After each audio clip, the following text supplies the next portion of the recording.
আসসালামু আলাইকুম। সুপ্রিয় শিক্ষার্থীবৃন্দ, তোমরা আজ ইংরেজি প্রথম পত্র পরীক্ষা দিয়েছো। আশা করি পরীক্ষা ভালো হয়েছে। তো যেভাবে আমি তোমাদেরকে নির্দেশনা দিয়েছিলাম, তোমরা যদি সেভাবে ফলো করে থাকো, তো আশা করছি তোমাদের পরীক্ষা ভালোই হয়েছে এবং তোমরা সবগুলো প্রশ্নের উত্তরই দিতে পেরেছো। তো পরীক্ষা আসলে যেমনই হোক না কেন, তোমাদের এখন সে বিষয়টা নিয়ে অনেক বেশি চিন্তা করে লাভ নেই, কারণ যেটা হবার সেটা তো হয়ে গিয়েছে, তাই না? তো এখন যেটা করার আছে সেটা পরের পরীক্ষাটা যেন আমরা ভালোভাবে দিতে পারি, সেটা করার আছে। তো পরের পরীক্ষা তোমাদের 7 তারিখে, তার মানে তোমাদের হাতে এখনো 2 দিন সময় আছে। ইংরেজি প্রথম পত্রের আগে তোমাদের সময় ছিল মাত্র 1 দিন, তবে দ্বিতীয় পত্র পরীক্ষার আগে তোমাদের 2 দিন সময় আছে। তোমরা যদি চাও তাহলে এই 2 দিনে আসলে অনেক ভালো প্রিপারেশন নিতে পারবে। আর তোমরা তো এর আগে সব কিছু পড়েছোই, সব কিছু জানো। তো আমি আজকের এই প্রস্তুতিমূলক ভিডিওটিও 3টি ভাগে ভাগ করব। প্রথমটি প্রিপারেশন, তোমরা প্রস্তুতি কিভাবে নিবে। দ্বিতীয়টি হচ্ছে অ্যান্সার রাইটিং স্ট্র্যাটেজিস, কিভাবে তোমরা পরীক্ষার হলে উত্তর লিখবে অথবা উত্তর লেখার দিকে কিভাবে তোমাদের পড়তে হবে। আরেকটা হচ্ছে জেনারেল ইনস্ট্রাকশন, তার মানে কিছু সাধারণ নির্দেশনা। তো আমরা শুরু করি প্রিপারেশন দিয়ে। তো প্রিপারেশনের ক্ষেত্রে তোমরা দেখতে পাচ্ছ আমাদের অনেকগুলো টপিক, প্রায় 12টি টপিক রয়েছে। এর মধ্যে 9টি গ্রামার টপিক এবং 3টি রাইটিং টপিক। তোমাদের গ্রামার টপিকের মধ্যে আমি তোমাদেরকে সাজেস্ট করার আগে আমি বলতে চাই তোমরা কিভাবে পড়বে। ইংরেজি প্রথম পত্র পরীক্ষাতে যেরকম তোমরা টপিক ভাগ করে নিয়েছিলে, দ্বিতীয় পত্রে আমার মনে হয় তোমাদের ভাগ করে নেওয়া জরুরি। আমাদের তোমরা দেখতে পাচ্ছ রাইটিংয়ে 40 নম্বর আছে, এবং এই 40 নম্বর আগামীকাল তোমরা দুপুরের মধ্যে কমপ্লিট করে ফেলবে। তার মানে আগামীকাল দুপুরের মধ্যে যদি আমাদের রাইটিংয়ের 40 কমপ্লিট হয়ে যায়, তাহলে এরপরে আমরা গ্রামারে মনোযোগ দিতে পারবো। তোমরা চেষ্টা করবে আগামীকাল দুপুরের মধ্যে ফর্মাল লেটার এবং প্যারাগ্রাফগুলো পড়ে ফেলতে। তো ফর্মাল লেটারের ক্ষেত্রে তোমরা অবশ্যই যে ফরম্যাট আছে, ফরম্যাটটা খুব ভালো করে দেখবে। এবং প্যারাগ্রাফের ক্ষেত্রে আমরা আমাদের টেস্ট পেপারে যেগুলো দেওয়া আছে সেগুলো তো পড়বেই, পাশাপাশি আমি তোমাদেরকে একটা প্যারাগ্রাফের সাজেশন দিয়েছিলাম রাইটিং পার্টে, প্যারাগ্রাফ এবং ফর্মাল লেটারে, সেই সাজেশন থেকেও তোমরা পড়বে। তো এই রাইটিং পার্টটা তোমরা টেস্ট পেপার যদি খোলো তাহলে দেখতে পাবে টেস্ট পেপারে 422 নম্বর পৃষ্ঠাতে তোমাদের কিছু ফর্মাল লেটার এবং প্যারাগ্রাফ দেওয়া আছে। এই প্যারাগ্রাফ থেকে প্রাইস হাইক বাদ দিয়ে তোমরা বাকি যে প্যারাগ্রাফগুলো আছে সেই প্যারাগ্রাফগুলো সবগুলো পড়ে ফেলবে। এবং তোমাদের ফর্মাল লেটারের ক্ষেত্রে তোমরা ডিবেটিং ক্লাব এটা বাদ দিয়ে সবগুলো পড়ে ফেলবে। ডিবেটিং ক্লাবটা পড়ার দরকার নেই, কারণ এটা ঢাকা বোর্ড গত বছরই এসেছিলো এবং প্রাইজ হাইক এসেছিলো। প্রাইজ হাইক এবং ডিবেটিং ক্লাব বাদ দিয়ে বাকি যে প্যারাগ্রাফগুলো আছে এবং বাকি যে ফর্মাল লেটারগুলো আছে তোমরা প্রথমেই এই সবগুলো পড়ে ফেলবে। এবং এগুলো পড়া হয়ে গেলে তোমরা যেটি করবে, আমার সাজেশন থেকে বাকি প্যারাগ্রাফগুলো এবং বাকি ফর্মাল লেটারগুলো পড়ে ফেলবে। তো আগামীকাল দুপুরের মধ্যে তোমাদের যদি রাইটিং পার্টটা কমপ্লিট হয়ে যায়, তাহলে এরপর যেটা করবে, আগামীকাল দুপুর থেকে আগামীকাল রাত পর্যন্ত তোমরা যে গ্রামার টপিকগুলো সহজ, তার মানে যে গ্রামার টপিকগুলো তুমি ইতিমধ্যেই পারো বা তুমি খুব সহজেই খুব ভালো নম্বর ক্যারি করতে পারবে, সেই গ্রামার টপিকগুলো আগামীকালের মধ্যে কমপ্লিট করবে। যেমন স্পেশাল ওয়ার্ডস, এই টপিকটা এতটাই সহজ টপিক, তুমি যদি 1 ঘন্টা এটা এক্সারসাইজ করো, আমার মনে হয় 5-এ 5 পাওয়া সম্ভব। 1 ঘন্টাও লাগবে না, যারা ভালো পারো তারা হয়তো 10 মিনিট এক্সারসাইজ করলেও হবে। তার মানে স্পেশাল ওয়ার্ডস যেহেতু সহজ টপিক, সেহেতু এটাকে গুরুত্ব দেওয়া উচিত, কারণ এখানে 5-এ 5 পাওয়া খুবই সহজ। এরপর আসে পাংচুয়েশন। পাংচুয়েশনের 7-এ 7 পাওয়া খুব কঠিন কিছু না, কারণ পাংচুয়েশন আমরা খুব ছোটোবেলা থেকেই পড়ে আসছি। আমরা জানি যে আসলে পাংচুয়েশন মার্কগুলো কখন কিভাবে বসে। তো পাংচুয়েশনটাও সহজ টপিকগুলোর মধ্যে একটা। রাইট ফর্ম অফ ভার্বস, এই টপিকটাও অত বেশি কঠিন না, তুমি যদি কিছু বেসিক নিয়ম জানো। যেমন আমি তোমাদের ক্লাসে 3টি নিয়মের কথা বলেছিলাম, এই 3টি নিয়ম যদি তুমি আত্মস্থ করতে পারো বা 3টি নিয়ম বুঝতে পারো, তাহলে রাইট ফর্ম অফ ভার্বসের বেশিরভাগই 50%-এর বেশি, তার মানে তুমি মোটামুটি 7টার বেশি পারবে। তো রাইট ফর্ম অফ ভার্বসের পরে যে টপিকটা আসে সেটি হচ্ছে প্রিপোজিশন। প্রিপোজিশন টপিকটা আসলে আমরা এটা খুবই কঠিন আবার অনেক সহজ। প্রিপোজিশনে 5-এ 5 পাওয়া খুবই কঠিন, কিন্তু 5-এ 2 থেকে 3 ক্যারি করাটা খুবই সহজ। আমি বলছি যাদের প্রস্তুতি হয়তো অত বেশি ভালো না তাদের জন্য, যাদের প্রস্তুতি ভালো তারা তো তোমরা অবশ্যই 5-এ 5 পাওয়ার চেষ্টা করবে। তো যাদের প্রস্তুতি মোটামুটি পর্যায়ের আছে তারাও তোমরা চাইলে 3-4 ক্যারি করতে পারো প্রিপোজিশনে। তো তোমরা অবশ্যই এই টপিক যেগুলো আমি দাগিয়ে দিলাম এবং মডিফায়ার্স, এই মডিফায়ার্স থেকেও সিলেক্টিভ কিছু নিয়ম যদি তুমি পড়ো তাহলে তুমি খুব সহজেই একটা ভালো নম্বর ক্যারি করতে পারবে। ন্যারেশনও তোমাদের এই টপিকগুলোর মধ্যে চলে আসতে পারে, ন্যারেশনও কিন্তু খুব বেশি কঠিন না। তো যে কয়টা টপিক আমি দাগিয়ে দিলাম তার মানে 1 2 3 4 5 6, ন্যারেশনও তোমরা আগামীকাল না চাইলে পরশু দিনও পড়তে পারো। তবে এই 5টা topic, punctuation, modifiers, right form of verb, special words, preposition, এই টপিকগুলো আমি চাই তোমরা আগামীকালের মধ্যে শেষ করবে। আগামীকাল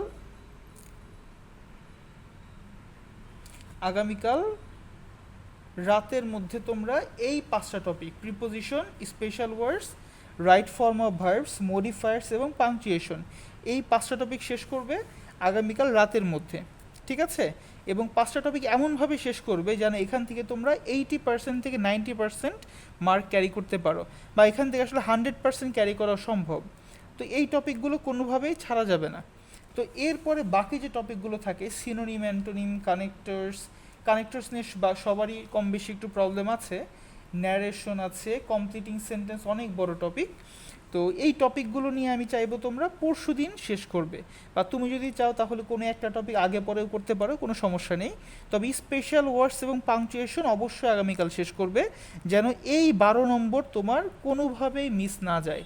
12তে 12 পেতে হবে এখানে, ঠিক আছে? এর 12 নম্বরের মধ্যে 1 নম্বরে যেন মিস না যায় সেভাবে প্রিপারেশন নেবে। এবং বাকি টপিকগুলো তুমি চাইলে পরশু দিন শেষ করতে পারো, এবং পরশু দিন তার মানে the day after tomorrow you have to complete all the grammar topics, okay? এবং পরশু দিন তোমরা দুপুর পর্যন্ত, দুপুরের মধ্যে বা বিকেলের মধ্যে সম্পূর্ণ গ্রামার টপিক একবার রিভাইজ করবে, এবং রাতে এই রাইটিং পার্টটা আবার রিভাইজ করবে। তার মানে তোমার কিন্তু পরশু দিন পুরোটাই আবার রিভাইজ হয়ে যাবে, এবং এর মাধ্যমে আমার কাছে মনে হয় তোমাদের খুব বেশি সমস্যা হওয়ার কথা না। তবে তোমরা 2 দিন বন্ধ পেয়েছো, এই কারণে কিন্তু আবার এমন করো না, ঠিক আছে? সময় তো অনেক আছে, আস্তে ধীরে পড়বো, এই কাজ যদি করো তাহলে কিন্তু পরীক্ষাটা তোমাদের আশাব্যঞ্জক হবে না। আচ্ছা, আমি এখন টপিক ওয়াইজ আসি, একটা একটা করে আসি। প্রিপোজিশনের ক্ষেত্রে এবং প্রত্যেকটা টপিকের ক্ষেত্রে আমি বলে রাখি তোমাদের, তোমরা প্রত্যেকটা টপিক প্রথমে তুমি এটার নিয়ম দেখবে, প্রিপোজিশনের যে জেনারেল রুলগুলো আছে, তোমার ক্লাস নোট আছে, সেগুলো বের করবে। এরপরে এবং বই থেকে নিয়মগুলো দেখবে, এরপর এক্সারসাইজ করবে কোথা থেকে? তোমাদের টেস্ট পেপারে দেখো 425 নম্বর পৃষ্ঠা থেকে সবগুলো গ্রামার টপিকের এক্সারসাইজ দেওয়া আছে, অনেকগুলো বোর্ড কোশ্চেন দেওয়া আছে। বোর্ড কোশ্চেনের পরে তোমরা দেখতে পাচ্ছ, বোর্ড কোশ্চেনের পরে কিন্তু এখানে বিভিন্ন কলেজে যেগুলো এসছে সেগুলোও দেওয়া আছে। তো তোমরা অবশ্যই এই টেস্ট পেপার থেকে এক্সারসাইজগুলো করার চেষ্টা করবে, ঠিক আছে? প্রিপোজিশনে প্রথমে আমি নিয়ম কি দেখিয়েছিলাম? প্রিপোজিশনে আমি তোমাদের ক্লাসে দেখিয়েছিলাম যে একটা বক্স থেকে আমরা পুরো নিয়মটা, সাধারণ প্রিপোজিশনগুলো দেখতে পারি। যেমন বক্সের ভেতরে কিছু থাকলে ইন হবে, উপরে থাকলে অন হবে, নিচে আন্ডার হবে, যদি কোনো কিছু পাস করে যায় তাহলে ওভার হবে, কোনো কিছু বাহিরে থেকে ভেতরে ঢুকলে ইনটু হবে, যদি ভেতরে ভেদ করে চলে যায় তাহলে থ্রু হবে। এরকম প্রিপোজিশনগুলো তোমাদের দেখিয়েছিলাম, তোমরা ক্লাস নোটটা ফলো করবে। ক্লাস নোটটা দেখলেই দেখবা 50% প্রিপারেশন হয়ে গিয়েছে তোমার। ক্লাস নোটটা দেখার পরে তুমি বইয়ে চলে যাবে, বই থেকে যে নিয়মগুলো আছে প্রিপোজিশনের সেগুলো এক নজর দেখবে, এবং যে নিয়মগুলো তোমার ইম্পর্টেন্ট মনে হচ্ছে সেগুলো অবশ্যই ভালোভাবে পড়বে। এরকমভাবে নিয়মের পেছনে তুমি মোটামুটি অ্যাটলিস্ট 30 মিনিট সময় দিবে, কমপক্ষে 30 মিনিটস থেকে 1 আওয়ার, 1 ঘন্টা সময় তুমি নিয়মের পেছনেই দিবে। এই সময়টা যাবে কোথায়? রুলস দেখবে, ঠিক আছে? এই সময়টাতে নিয়ম দেখবে, নিয়ম দেখার পরে তোমরা বাকি 1 ঘন্টা বা 2 ঘন্টা মোটামুটি 2 আওয়ার্স এক্সারসাইজ করবা, ঠিক আছে? 2 আওয়ার্স এক্সারসাইজ মানে কিন্তু ব্যায়াম না, এক্সারসাইজ মানে কি, তোমাদের বই থেকে এটা যে অনুশীলনগুলো আছে টেস্ট পেপার থেকে 425 পৃষ্ঠায় আমি বললাম, সেই অনুশীলনগুলো থেকে এক্সারসাইজ করবে। তো প্রিপোজিশনের ক্ষেত্রে আমাদের কিছু আসে জেনারেল প্রিপোজিশন, 2 ধরনের প্রিপোজিশন আসে, জেনারেল প্রিপোজিশন, কিছু আসে অ্যাপ্রোপ্রিয়েট প্রিপোজিশন। তো আসলে এরকম কোনো ভাগ নেই, তোমাদের বোঝার সুবিধার্থে এরকম দুটো ভাগ করে আমি দেখালাম। জেনারেল প্রিপোজিশন হচ্ছে সেই প্রিপোজিশন যেগুলো তুমি সেন্টেন্সের অর্থ বুঝে বসাবা, আর অ্যাপ্রোপ্রিয়েট হচ্ছে কিছু ওয়ার্ডের সাথে সবসময়ই কিছু প্রিপোজিশন বসে, যেমন অ্যাবস্টেইন ফ্রম, তার মানে কোনো কিছু থেকে বিরত থাকা। এরকম অ্যাপ্রোপ্রিয়েট প্রিপোজিশনগুলো পড়বে। এখন কোথা থেকে পড়বে? এখন আমার মনে হয় নতুন করে মুখস্থ করার কোনো প্রয়োজন নেই কিছু।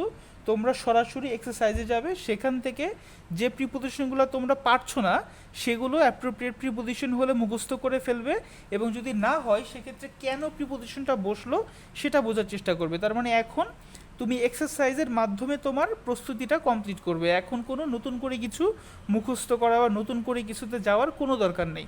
তুমি যদি এক্সারসাইজ থেকে, টেস্ট পেপার থেকে তুমি প্রিপোজিশনগুলো প্র্যাকটিস করো, তাহলে দেখবা তোমার অনেকখানি প্রিপারেশন হয়ে গেছে। তো আমার মনে হয় প্রিপোজিশন নিয়ে খুব বেশি প্রবলেম হবে না তোমাদের। এখানে 5 নম্বরের মধ্যে 2-3 ক্যারি করা খুবই সহজ, এবং তুমি একটু এফোর্ট দিলে 4-4.5 পর্যন্ত ক্যারি করতে পারবে। আচ্ছা, স্পেশাল ওয়ার্ডসে যাই একটু। আচ্ছা, প্রিপোজিশন আরেকটা কথা বলি, তোমরা অর্থটা মনোযোগ দিবে যে অর্থটা কি বলছে। যেমন he is sitting dash the bench. So এখন যদি সিটিং আমি যদি আন্ডার দেই তাহলে তো হবে না, কারণ বেঞ্চের উপরেই তো আমরা বসি, তাই না?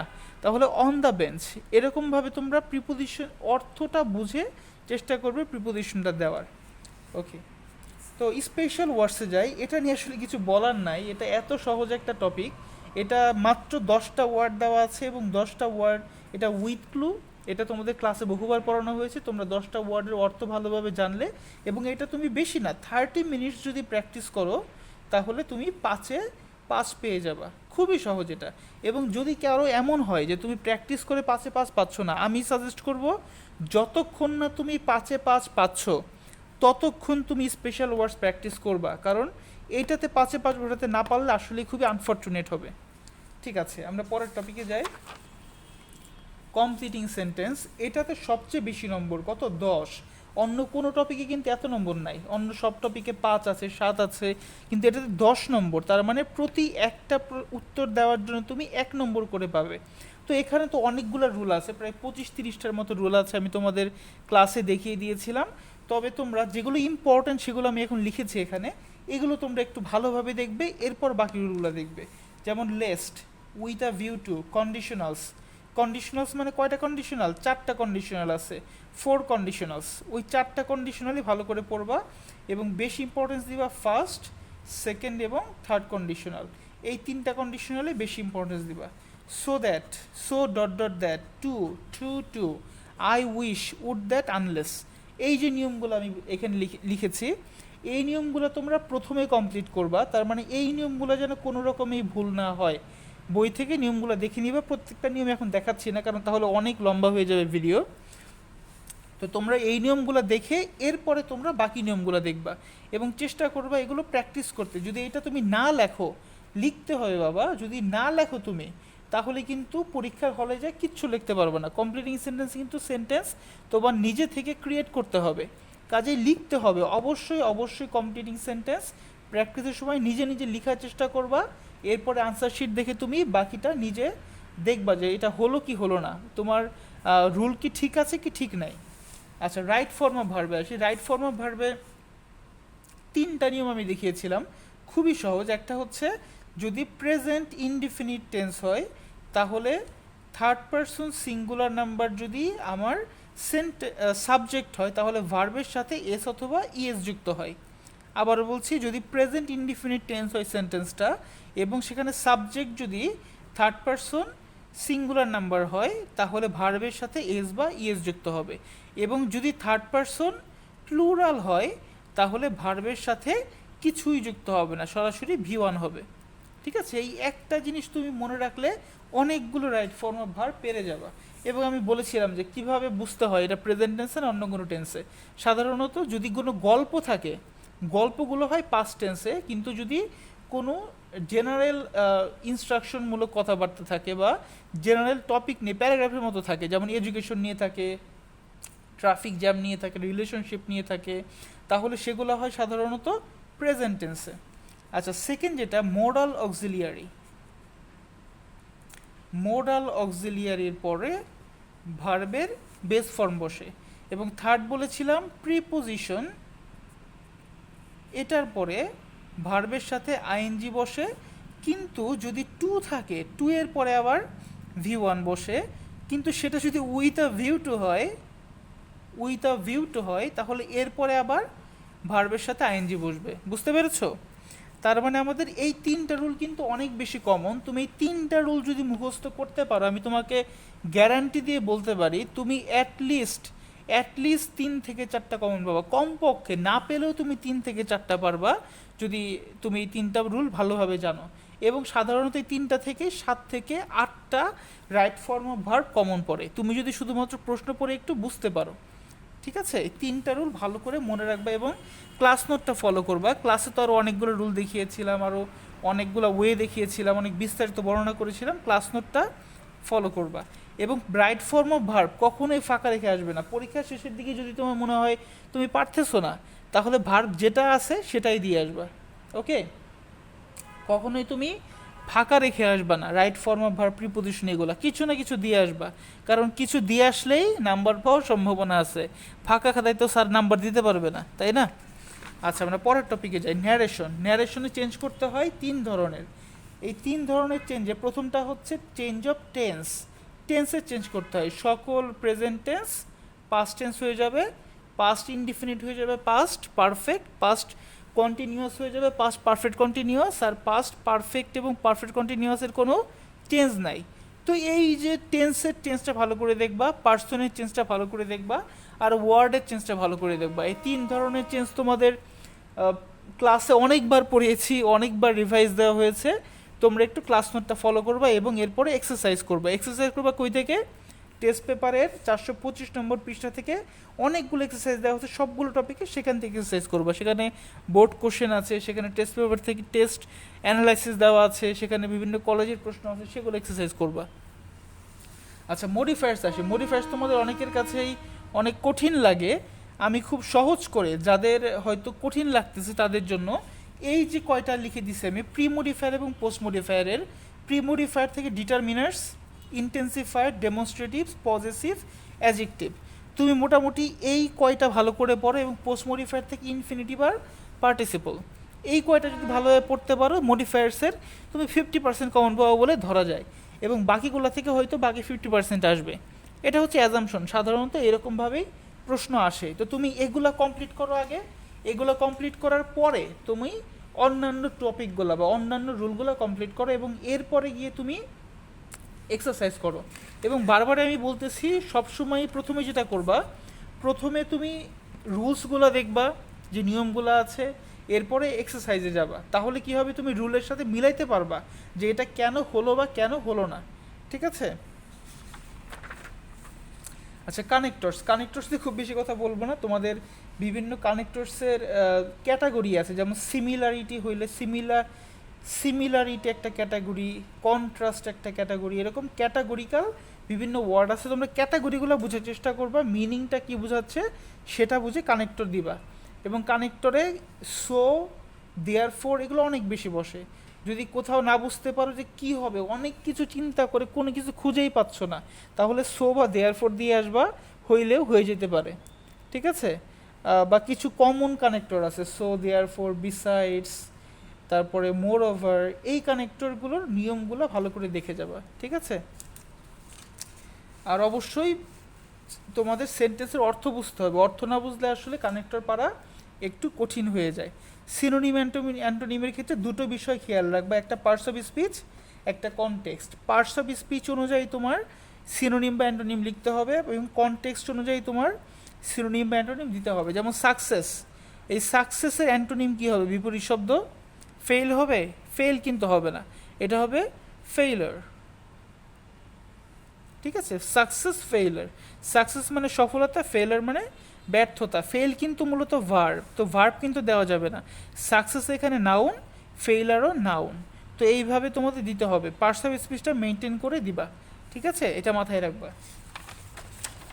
পাংচুয়েশনে আসি লাস্টে। পাংচুয়েশনে সবচেয়ে বেশি সমস্যা হয় কমাতে, কাজে কমাতে যেন ভুল না হয় এইটা একটু মাথায় রাখবা। কমার ব্যবহারগুলা, যেমন স্যার, এরপরে কমা হবে যদি একে আরেকটা সেন্টেন্স থাকে।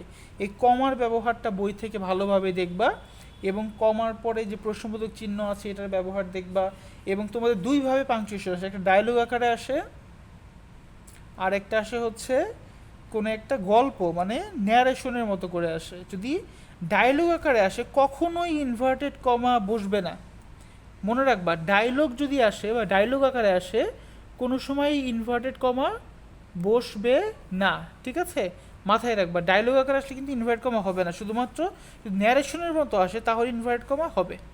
এবং ন্যারেশনের মতো কিভাবে বুঝবো আমি, যেমন সেইড দ্যাট বা সেইড এরকমভাবে আসবে। তো হি সেইড, আই সেইড বা he said to the boy, এরকমভাবে কিছু সেন্টেন্স বা ওয়ার্ড থাকবে। এই সেন্টেন্স বা ওয়ার্ড থাকলে সেটা ন্যারেশনের মতো আসলো, তার মানে সেখানে আমি ইনভার্টেড কমা দিব। কিন্তু যদি আমার ডায়লগ আকারে আসে, তার মানে রহিম, এইটা দিয়ে মনে করো এরকমভাবে আছে রহিম, তারপরে করিম, তার কিছু কথা, এইখানে কিন্তু কখন ইনভার্ট কমা আসবে না। এই ভুলটা তোমরা মাঝে মধ্যেই করো, এটা একটু সাবধানে করবা। আচ্ছা, ফর্মাল লেটারে আসি। ফর্মাল লেটারে 10 নম্বর। ফর্মাল লেটারে তোমাদের ফর্মেট দেখানো হয়েছে, সব কিছু দেখানো হয়েছে, আমি শুধু কিছু গুরুত্বপূর্ণ পয়েন্ট বলতেছি। প্রিন্সিপাল স্যারের বানান, প্রিন্সিপাল বানানে যেন ভুল না হয়, এটা বারবার বলার পরেও তোমরা ভুল করছো। তোমরা কি করো, এইটা দাও প্রিন্সিপাল, এটা মানে কি নীতি, তো এইটা কিন্তু দেওয়া যাবে না। প্রিন্সিপাল বানান ঠিক করবা, এটা কোনোভাবেই ভুল করবা না। সাবজেক্ট না সাব, কোনটা দিব? এটা দিব না, এটা দেওয়া যাবে না। সাবজেক্ট পুরোটা লিখতে হবে। এতবার বলার পরেও তোমরা কেউ কেউ এই ভুলটা করছো পরীক্ষার খাতায়, এবং এটা কমপ্লিট করবা সব সময়। তার মানে একদম শুরু থেকে মাঝখানে যাই পারো লিখে শেষ করবা। শেষ না করলে কিন্তু ভালো মার্ক পাওয়া যাবে না। তো এই মাঝখানে যাই লিখো না কেন শেষ করতে হবে, কমপ্লিট করতে হবে ভালোভাবে এটা, ঠিক আছে? এবং সাধারণত 2 রকমের ফর্মাল লেটার আসে, to the principal, to the chairman অথবা মেয়র। তো টু দ্য প্রিন্সিপাল আসলে কী ফর্মেটে লিখতে হবে বলছি, চেয়ারম্যান বা মেয়র আসলে কীভাবে লিখতে হবে সেটাও বলছি। তারপরে তোমরা একটু এক্সারসাইজ বুক থেকে, নোটবুক থেকে দেখে নিবা কী কী বলছিলাম, এবং বই থেকে দেখে নিবা যে কিভাবে লিখতে হবে, ঠিক আছে? এটা ফরম্যাটটা খুবই জরুরি, আবারও বলতেছি। এবং তুমি যদি 1 পৃষ্ঠায় লেখো, আগে থেকে প্রিপারেশন নিয়ে 1 পৃষ্ঠায় লিখবা। যদি 2 পৃষ্ঠায় লেখো, তাহলে আগে থেকে তুমি প্রিপারেশন নেবে 2 পৃষ্ঠায় লিখবা। সেক্ষেত্রে একটু ফাঁকা ফাঁকা করে লিখবা। এমন করবা না যে এই পৃষ্ঠায় পুরোটা হইলো, এই পৃষ্ঠায় যে মনে করো অল্প একটু গেল অন্য পৃষ্ঠায়, অল্প একটু লিখবা না। লিখলে অ্যাটলিস্ট 1.5 পৃষ্ঠা লিখবা বা 2 পৃষ্ঠা লিখবা, কিন্তু 1 পৃষ্ঠায় লিখতে যাওয়ার চাপাচাপি করে ফেলবা না। তার মানে তুমি আগে থেকেই ডিসাইড করো তুমি কয় পৃষ্ঠা লিখবা, সেভাবে তুমি তোমার কমপ্লিট করবে। এবং কখনোই কাটাছেঁড়া করবো না ফর্মাল লেটার, একদমই না।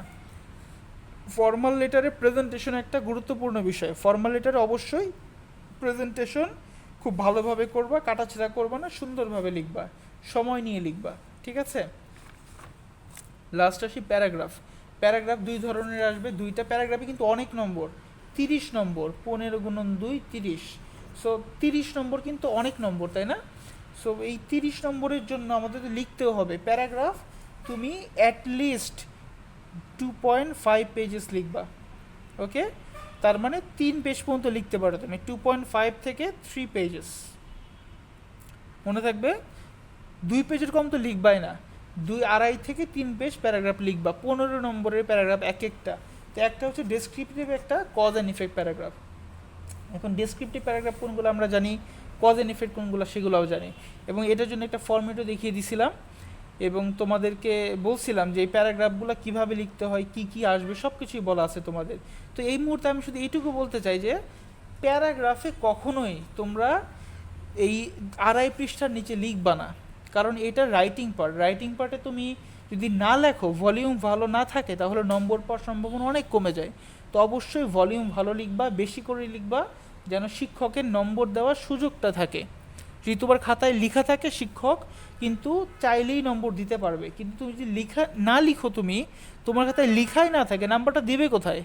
নাম্বার দেওয়ার তো সুযোগ লাগবে, তাই না? তো অবশ্যই অবশ্যই প্যারাগ্রাফ লিখে আসবা যতটা পারো, যেভাবে পারো। আমি আবারও বলতেছি, যেভাবে পারো তোমরা 2.5 থেকে 3 পৃষ্ঠা প্যারাগ্রাফ 2টা লিখে আসবা। তার মানে মোট 6 পৃষ্ঠা হবে প্যারাগ্রাফ, ওকে? ঠিক আছে, আমরা এখন কিছু জেনারেল ইনস্ট্রাকশনে আসি। জেনারেল ইনস্ট্রাকশনের ক্ষেত্রে বলবো যে তোমরা যে কোনো উত্তর 1 পৃষ্ঠায় কমপ্লিট করবা। তোমরা 1 পৃষ্ঠায় লিখে, যেমন মনে করো তুমি আই পর্যন্ত লিখছো এই পৃষ্ঠায়, যে চলে গেছে অন্য পাতায়, ঠিক আছে? অন্য পৃষ্ঠায় যে লিখছো শুধু, এটা করবা না। তাহলে টিচারের যেটা হয়, খাতা দেখার সময় অনেক সময় আই পর্যন্ত দেখে ওই যে হয়তো সে দেখে নাই বা খেয়াল করে নাই, এখানে গিয়ে তোমার আধা নম্বর বা 1 নম্বর চলে গেল। বুঝতে পারছো? এই কাহিনী কিন্তু করবা না, এটা করলে কিন্তু খুবই তোমরা নিজেরাই সমস্যায় পড়বা। আচ্ছা, একটা কথা বলতে আমি ভুলে গেছিলাম, এখন মনে পড়লো। কমপ্লিটিং সেন্টেন্সের ক্ষেত্রে তোমরা যখন কমপ্লিটিং সেন্টেন্স লিখবা, ঠিক আছে, কমপ্লিটিং সেন্টেন্স অবশ্যই পুরো সেন্টেন্সটা তুলবা, পুরো সেন্টেন্সটা তুলবা। অ্যাটলিস্ট শূন্য স্থানের সাথে যে সেন্টেন্সটা আছে ওই সেন্টেন্সটা তুলে তোমরা আনসারটা লিখবা, শুধুমাত্র তোমার আনসার লিখবা না, আবারও বলতেছি পুরো সেন্টেন্স তুলে এরপরে লিখবা। মনে করো ওই প্রশ্ন দেওয়া আছে আই উইশ, তাহলে আই উইশ তুলবা, এরপরে তুমি তোমার আনসারটা লিখবা। ওকে, শুধুমাত্র আনসার লিখবা না, তুমি পুরো সেন্টেন্সটা তুলে লিখবা। যদি সেন্টেন্সের সাথে রেফারেন্স সেন্টেন্স থাকে ওই রেফারেন্স সেন্টেন্স তুমি চাইলে নাও তুলতে পারো যদি সময় কম থাকে, কিন্তু শূন্যস্থানের সাথের সেন্টেন্সটা অবশ্যই তুলবা, এই ভুলটা করবা না। এবং স্পেশাল ওয়ার্ডসের ক্ষেত্রে সেন্টেন্স তোলার দরকার নাই কোনো, শুধুমাত্র আনসারটা লিখলেই হবে। কিন্তু কমপ্লিটিং সেন্টেন্সে অবশ্যই অবশ্যই পুরো সেন্টেন্স তুলে উত্তর লিখবা। আচ্ছা, যেখানে ছিলাম, এবং do not bother with one question, একটা প্রশ্ন নিয়ে বদার করবা না, প্রশ্ন অনেকগুলো আছে, কাজেই যতগুলা প্রশ্ন আছে সবগুলাই আনসার করার চেষ্টা করবা, একটা না পারলে আরেকটাতে চলে যাবা এবং ক্লিনলি লিখবা। আরেকটা কথা, যে সমস্যাটা হয়েছে আজকে তোমাদের সিন কম্প্রিহেনশন একটু আনকমন ছিল, তোমরা অনেকেই হয়তো দেখেই খুব ঘাবড়ে গেছো যে আরে এটা কই থেকে আসলো, এটা তো পড়ি নাই, এইটা তো মানে এত কমন ছিল না। কিন্তু তোমরা পড়লেই দেখতে পাইছো যে এই প্যাসেজটা আনকমন থাকলেও প্যাসেজটা খুবই সহজ ছিল, এত সহজ ভাষায় লেখা, তো প্যাসেজটা কিন্তু খুবই সহজ ছিল, তোমরা একটু পড়লে এটা পারছো। তো তুমি প্রথমেই প্রশ্ন দিয়ে ঘাবড়ে যাবা না যে প্যারাগ্রাফ কী আসলো, এটা তো দেখি নাই কখনো, কিন্তু না দেখলেও তুমি একটু বোঝার চেষ্টা করবে প্যারাগ্রাফটা কী লেখা যায়। তো কাজেই আনকমন যদি আসেও তারপরেও তুমি লিখতে পারবা। মনে রাখবে যে এমন কিছু দিবে না যেটা একদম আউট অফ দ্য টপিক বা আউট অফ দ্য সিলেবাস, এরকম কিছু আসবে না। মোটামুটি পরিচিতির মধ্যেই তোমার রাইটিং টপিক বা গ্রামার বলো সবগুলোই আসবে। তো প্রশ্ন দেখে কখনোই ঘাবড়ে যাবে না, প্রশ্ন দেখে মাথা ঠান্ডা রেখে যে চিন্তা করবা যে কী লেখা যায় বা কী জানতে চাইছে। যদি ফর্মাল লেটার একটু ডিফারেন্ট কিছু আসে, মনে করো সাপোজ কমপ্লেন লেটার আসলো, কমপ্লেন লেটার তোমাদের ক্লাসে দেখানো হয়েছে, কমপ্লেন লেটার খুব সিম্পল, একই রকম ফর্মাল লেটারের মতো প্রিন্সিপাল স্যারকে যেরকম লেখো সেরকম ফর্মাল লেটার, শুধু সাবজেক্টটা থাকবে কমপ্লেন্ট। সাবজেক্টটা কী হবে, কমপ্লেন্ট অ্যাবাউট মিসিং গুডস, এরকম। সেটা সাধারণত আসে না, জাস্ট বলতেছি যদি চলে আসে কোনোভাবে। এটা ক্লাসে তোমাদের দেখানো হয়েছে যে কমপ্লেন লিখে তোমরা একটা পার্সেল পাইছিলা, ওইটা হারিয়ে গেছে, ওইটার জন্য কমপ্লেন করতেছো, দ্যাটস ইট, সিম্পল। মানে কোনো পরিস্থিতিতেই তুমি একদম মানে ব্ল্যাঙ্ক হয়ে যাবে না, তুমি চেষ্টা করবা যতটুকু পারো নিজে চিন্তা করে তুমি লিখার, প্রশ্নের উত্তরটা দিয়ে আসার। কখনোই তুমি একেবারে মানে কি বলে না লিখে চলে আসবে না, ঠিক আছে, অবশ্যই লিখে আসার চেষ্টা করবা। তো ফর্মাল লেটারের ফরম্যাটগুলো ভালো করে দেখবা, প্যারাগ্রাফগুলো দেখবে, এবং বাকি যে ইনস্ট্রাকশনগুলো দিলাম সেগুলো ভালো করে দেখবা। আশা করি তোমাদের পরীক্ষা খুবই ভালো হবে। এবং আগামীকাল সকালে 8টায়, আগামীকাল শুক্রবার সকাল 8টার দিকে তোমাদেরকে ডাকা হয়েছে কয়েকজনকে। তো তোমরা এর বাহিরেও যারা ইন্টারেস্টেড, যে প্রবলেম মনে করো, তারাও আগামীকাল সকাল 8টায় আসতে পারো, তোমাদের প্রবলেম দেখায় নিতে পারো। 8টা থেকে 10টা এই 2 ঘন্টা ক্লাস হবে। এবং তোমাদের পরীক্ষার জন্য শুভকামনা, পরীক্ষা অনেক ভালো হবে ইনশাআল্লাহ। Best of luck.